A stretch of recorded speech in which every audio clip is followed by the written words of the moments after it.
Welcome to another Thoughts on Tech video.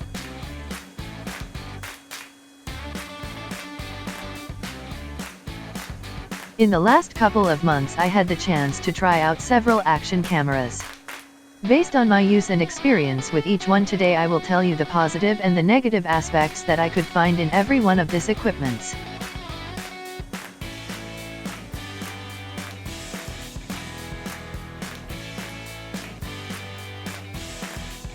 I will start with the Nikon KeyMission 170. The first good thing about this one is the build quality. If I was going to take aspects from various cameras to build the perfect one, the construction had to come from the Nikon. It is built like a tank. The Nikon is also the only alternative to the GoPro that is waterproof out of the box without the need for a separate case. This camera has physical buttons for all the interactions with the camera, which can be a plus if you are using it with gloves.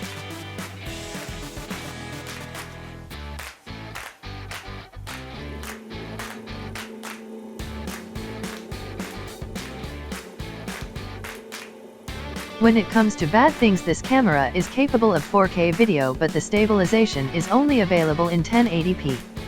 Also, the stabilization available is comparable to the one on the GoPro Hero 5 and is therefore surpassed by the more recent contenders as the Hero 7 or the SJ8 Pro. Not having a touch display, the Nikon has a user interface that is not very intuitive, with complicated menu structures where you are not always sure how to find each setting.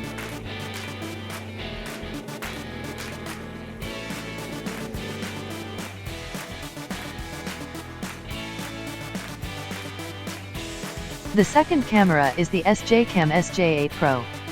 The first positive point on this one is the big, bright, and responsive touch screen on the back. This is probably the best screen I have seen on an action cam. On the front, the SJ cam also has a small screen that is illuminated. This is very helpful when you find yourself in darker situations. The stabilization on the SJ cam is good and does a decent job.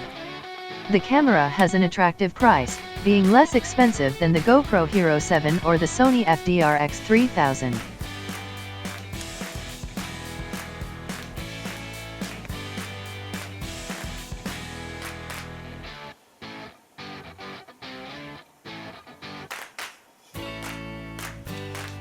The negative aspects start with the need for an extra dive case in order to get the camera waterproof. The GoPro is waterproof out of the box since the Hero 5. Also, the Nikon has this feature. Being good, the stabilization is in line with the GoPro Hero 6 and is therefore less effective than the one from the Hero 7 Black. Also, it is not possible to stabilize 4K video at 60 FPS.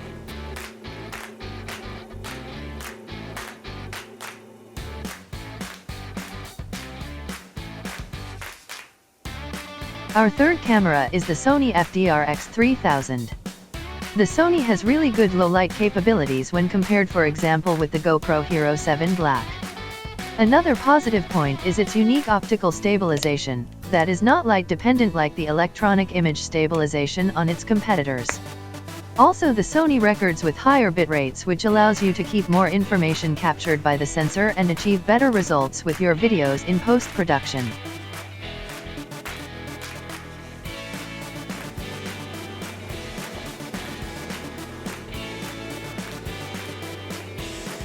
As negative points, I found the software on the Sony to be quite poor.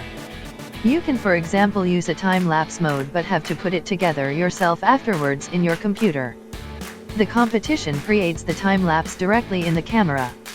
I also miss a screen to be able to see what I am recording. You can use an external one, but have to pair it, and it is something else that you have to bring with and keep charged, which is not very practical. Also, the Sony requires an external case to be waterproof. As seen before, some of the competition is waterproof out of the box.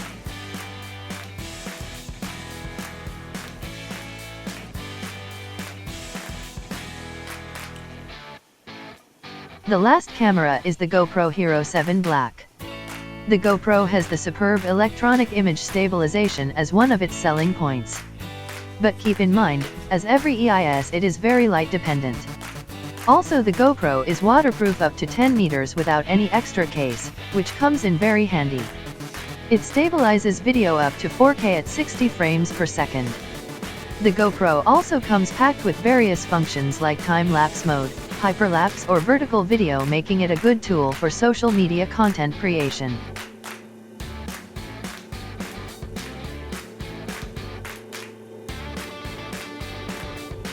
The biggest negative points that I found on the GoPro were the poor performance it delivers in low light conditions. It is a lot worse than the Sony Fdr X3000, for example, in this chapter.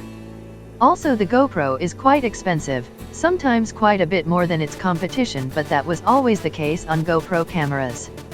Here the Sony is an exception, being also quite pricey.